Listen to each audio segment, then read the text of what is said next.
For example number 4, we're going to learn how to multiply these numbers, and then when I'm done, I'm going to show you guys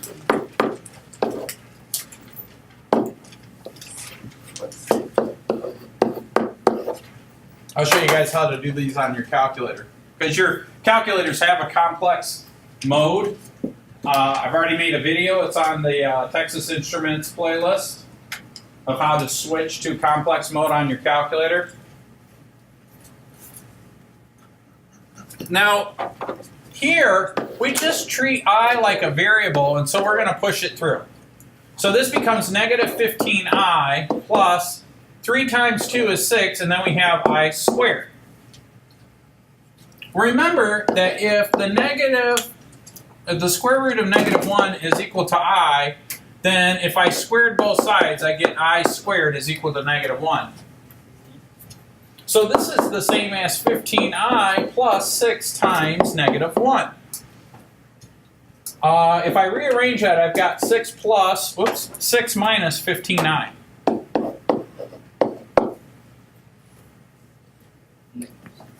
You guys see that? Because this becomes negative 6, but it's the real component, so I'm just going to toss that to the front because we always write real and then imaginary. Are any questions on that one? Does everybody have it written down? Can I go to the next screen? There can't be. That's why it's I. I is imaginary. See, I think this is where you're hung up. If I take this and I square it, and I take this and I square it, what's the square of the square root of negative 1?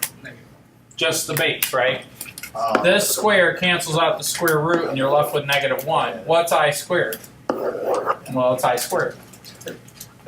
Okay? Okay, good. All right, let's do one more for example number 4. There was a part A and a part B. So now this one, we're going to say 4 plus 3I times the quantity negative 1 plus, minus 2I. Now this one you can use Mr. Adams' little grid method. And I could say 4 plus 3I, and then negative 1 minus 2I, and then just multiply the row by the column. This is negative 4, this is negative 3I, this is negative 8I, and then now this one is negative 6I squared. Okay? Alright, so now let's clean this up a little bit. If I pull that out, I've got negative 4 minus 3I minus 8I minus 6I squared. These are like terms, so I can combine those. So I've got negative 4 minus 11I.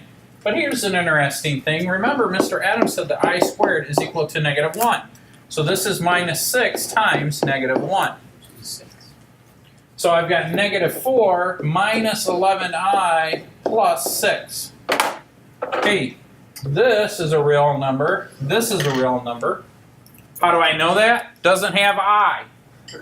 So because it doesn't have I can combine like terms, sort of. So if I say negative 4 plus 6 minus 11I, and I add those up, I get 2 minus 11I, and that's the answer.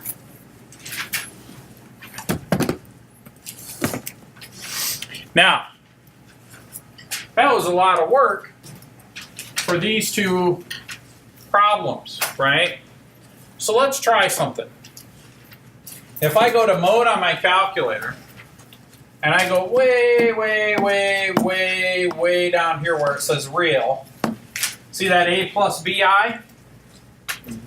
If I hit enter, my calculator is now in complex number mode. So if I hit enter, then hit second quit, and I put, and I'll get this right from the textbook,